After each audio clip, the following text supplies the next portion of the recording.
Oke, kita lanjutkan. Lalu yang menjadi pertanyaan, bagaimana cara membuat kalimat pasif dalam bahasa Inggris? Atau pertanyaan yang selanjutnya, apa sih ciri-ciri kalimat pasif dalam bahasa Inggris?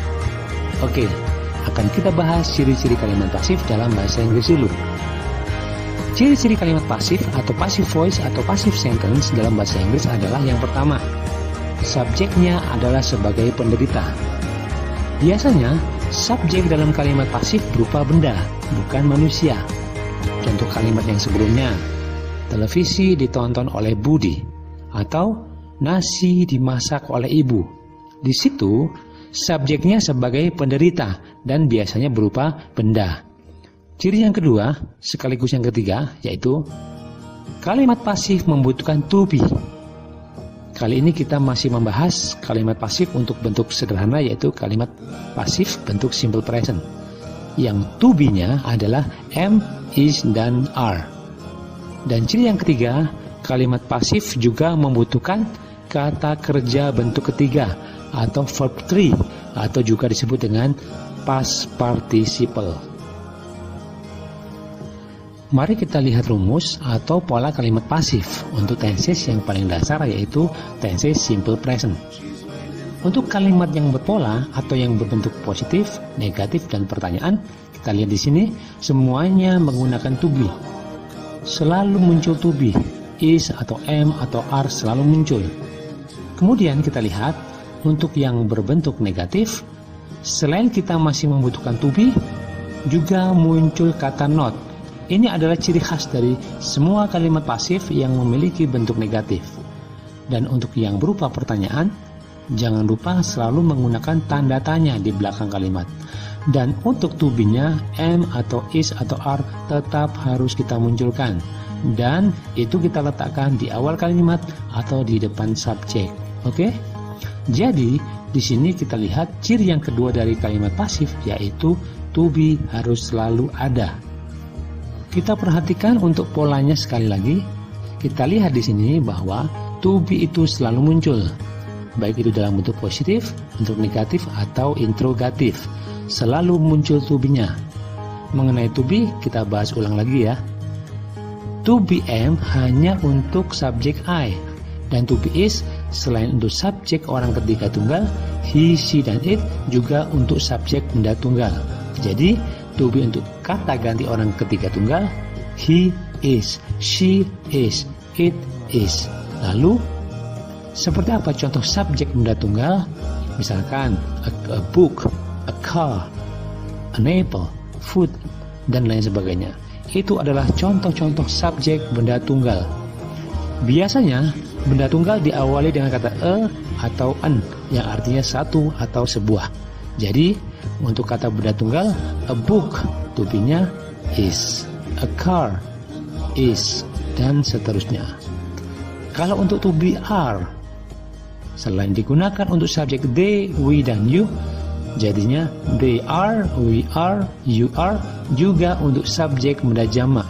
Contohnya books, two cars, apples, cakes, children, dan lain sebagainya. Nah, itu adalah contoh subjek benda jamak. Untuk menunjukkan bahwa benda itu adalah benda jamak, kebanyakan menggunakan akhiran s, kecuali kata benda tertentu, misalkan children, people, dan lain-lain. Oke, kita lanjutkan.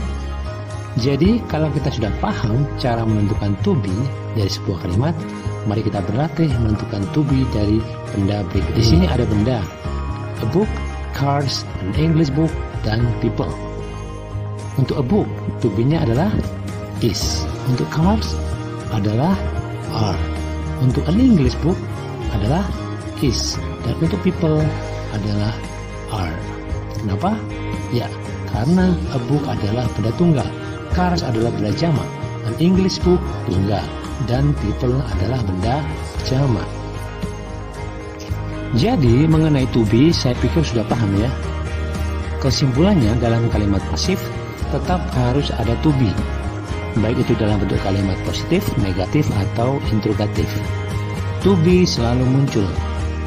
Selain membutuhkan to be, kalimat pasif juga membutuhkan kata kerja bentuk ketiga atau verb 3, atau kadang-kadang juga disebut dengan past participle. Nah, coba kita lihat polanya di sini.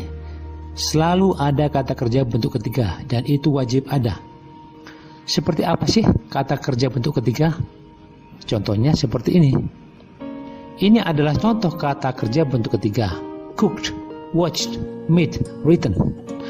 Ada yang kata kerjanya diakhiri oleh huruf ed yang disebut dengan regular verb atau kata kerja beraturan. Ada juga yang tidak berakhiran ed yang disebut dengan kata kerja tidak beraturan. Ini yang perlu kita pahami. Kata kerja bentuk ketiga harus selalu ada dalam kalimat pasif. Jadi kita harus merubah dulu. Dari kata kerja bentuk pertama, kita rubah jadi kata kerja bentuk ketiga. Ini yang kita pakai untuk membentuk atau membuat kalimat pasif.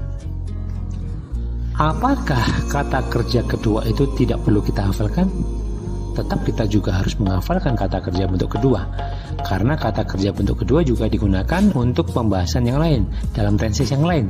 Simple past tense misalkan.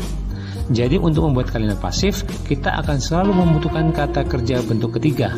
Dan berarti kita harus hafal kata kerja bentuk ketiga tersebut. Bagaimana? Semakin paham? Nah, sekarang coba kalian sebutkan di sini bentuk ketiga dari kata kerja berikut ini. Di sini ada 5 kata kerja, yaitu clean, buy, eat, drink, dan take. Untuk membuat kalimat pasif berarti kita harus tahu bentuk ketiga dari kata kerja tersebut. Untuk kata kerja clean, bentuk ketiganya adalah cleaned.